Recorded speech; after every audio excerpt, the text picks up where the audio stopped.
এত বছর পর্যন্ত যারা এলাকার নেতার চাপে পড়ে, যারা ক্ষমতাধর তাদের চাপে পড়ে যারা সঠিক জায়গায় ভোট দিতে পারেন নাই, আপনাদের আল্লাহর কসম দিয়ে বলি আপনারা এবার ভয় পায়েন না।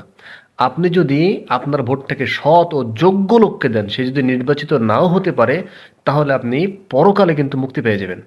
দুনিয়াও যাচা পাবেন, পরকালেও কিন্তু মুক্তি পাবেন। আর আপনি যদি অসৎ লোককে ভোট দেন, অযোগ্য লোককে ভোট দেন, সে যত পাপ করবে সেই পাপের ভাগ কিন্তু আপনাকে নিতে হবে পরকালে। আল্লাহ এটা কিন্তু স্পষ্ট কোরআনে বলেছেন।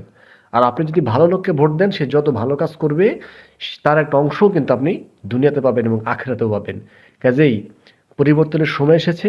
যে সৎ এবং যোগ্য, কোনো দল আমি মেনশন করব না, যে সৎ এবং যোগ্য, দুর্নীতিবাজ না, চাঁদাবাজ না, যারা দেশকে ভালোবাসে, দেশের মানুষকে ভালোবাসে, তাদেরকে ভোটটা দিন।